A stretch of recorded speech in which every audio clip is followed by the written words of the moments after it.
Selamat pagi kanak-kanak murid-murid.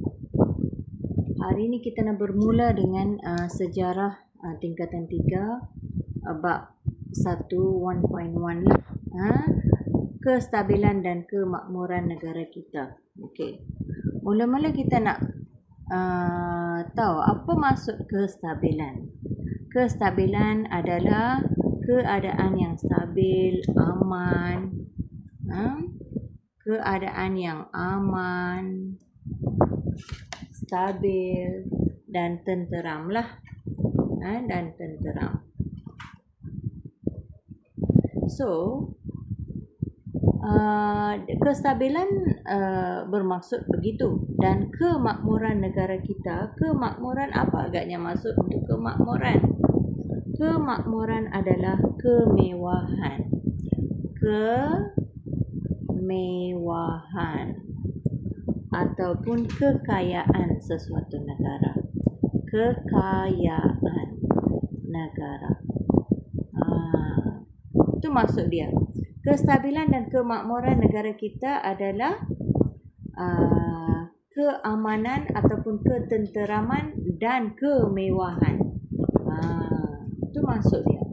Okey, negara kita telah mempunyai sistem pemerintahan pentadbiran yang stabil.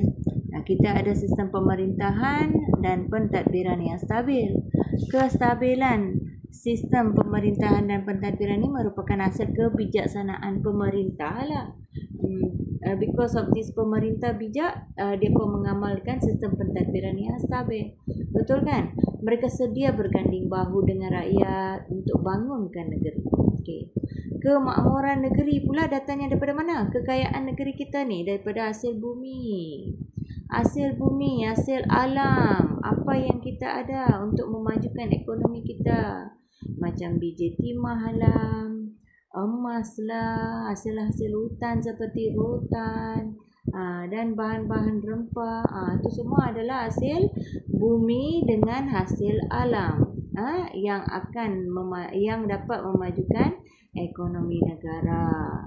Selain itu, kemuncak kemakmuran ialah perkembangan dan kegemilangan kegiatan intelektual. Yang ni nanti kita akan masuk bab ni, nanti cikgu akan pergi lebih dalam lagi kegiatan intelektual ni. Okey, sekarang kita tengok yang kestabilan ni. Apa dia kestabilan? Okey. Negara kita telah mewarisi sistem pemerintahan beraja. Sistem pemerintahan beraja lah. Dan pentadbiran yang mantap. Sistem pentadbiran, sistem perundangan, struktur sosial masyarakat tersusun dengan sistematik. 3 benda ni. Apa dia 3 benda ni? Sistem pentadbiran, sistem perundangan dan struktur sosial ni. Struktur sosial masyarakat ni tersusun dengan sistematik. Hal ni disokong oleh muafakat antara golongan pemerintah dengan orang yang diperintah. Hasilnya hubungan luar dapat dijalankan dengan berkesan. Okey, kita tengok dulu apa itu sistem pemerintahan dan struktur sosial. Sistem pemerintahan dan struktur sosial. Kita tengok ya. Okey, corak sistem pemerintahan negara kita banyak mempengaruhi pembentukan susun lapis masyarakat. Negara kita amalkan sistem pemerintahan beraja kan? Yang diwarisi daripada Kesultanan Melayu Melaka lah. Okey, di Sarawak Sabah telah mempunyai sistem pemerintahan masyarakat tempatan lebih awal lagi lah mereka. Hal ni anda telah mempelajari dalam tingkatan 2 sebelum ni lah. Okey, kamu tengok dekat sini sistem pemerintahan beraja ni macam mana agaknya dia punya hierarki dia. Okey, sultan untuk setiap negeri paling atas sekali. Okey, sultan, kita tengok dulu sultan. Sultan merupakan pentadbir pada peringkat negeri diketuai oleh raja atau sultan lah. Kadang-kadang sesuatu negeri tu ketua negeri tersebut dipanggil raja lah. Macam contoh Johor. Okey, baginda menjadi lambang kedaulatan negara. Of course lah, kaum kerabat diraja serta pembesar bantu pentadbiran dan laksanakan perintah sultan.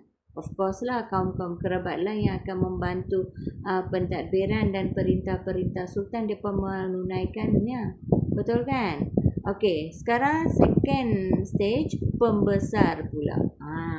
Ni pembesar ni mereka berkuasa di kawasan-kawasan jajahan, daerah macam tu lah. Kawasan-kawasan yang berada di bawah mereka lah. Okey, jajahan dan daerah ditadbir oleh pembesar yang dilantik oleh sultan lah. Okey, pembesar melaksanakan tugas menjaga apa dia punya tugas yang pembesar ni di kawasan jajahan dan daerah. Jaga keamanan, kemakmuran, kestabilan, bantu kekalkan kedaulatan negeri. Of course lah kan dia punya kerja kan menjaga keamanan negara ke tempat tersebut. Okey. Yang paling bawah sekali adalah penghulu. Penghulu adalah dia menjaga unit yang paling kecil sistem pemerintah masyarakat Melayu. Okey, ketua kampung lah. Ketua kampung ialah penghulu ataupun penggawa. Ketua kampung menyampaikan arahan daripada siapa? Daripada raja atau pembesar kepada orang kampung. Apabila ni penghulu ni mendapat arahan-arahan daripada sultan ke, raja ke, pembesar ke, dia akan sampaikanlah kepada penduduk-penduduk di kawasan kampung tersebut. Faham Okey, kita pergi pula hal lain. Okey, kita pergi hal lain. Okey, this one. Ni hierarki dia lah. Hierarki di mana ni? Di Negeri Sembilan. Di Negeri Sembilan berbeza sikit lah. Hierarki pemerintah di Negeri Sembilan, dia ada berapa? 3, 4, 5. Okey, paling atas sekali adalah Yang Tuan Besar atau Yang Dipertuan Besar. Seorang lah. Undang tu dia terdiri daripada 4 orang. Ni seorang. Okey. Lembaga. Undang ni memilih lembaga dipilih memilih bapa memilih anak buah dan ibu sokong. Setiap satu mereka ni dia pilih lah. Faham Okey, ni hierarki bagi Negeri Sembilan lah. Sistem pemerintahan di Sarawak terdiri daripada 2, iaitu sistem kesukuan, sistem kesultanan. Okey, sistem kesukuan ni, suku dia terdiri daripada suku kaum lah.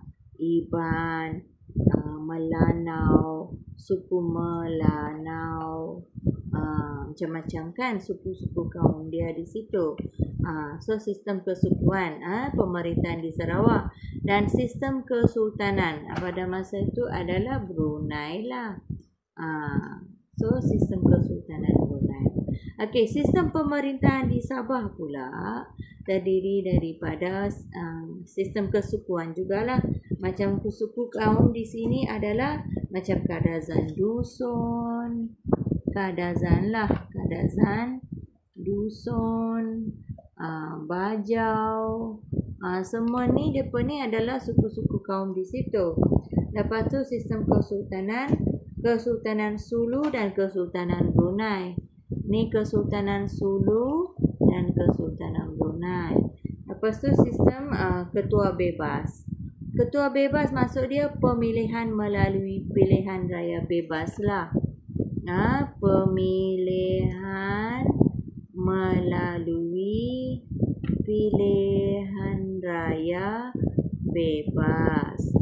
Itu adalah sistem kesukuan bebas. Okey.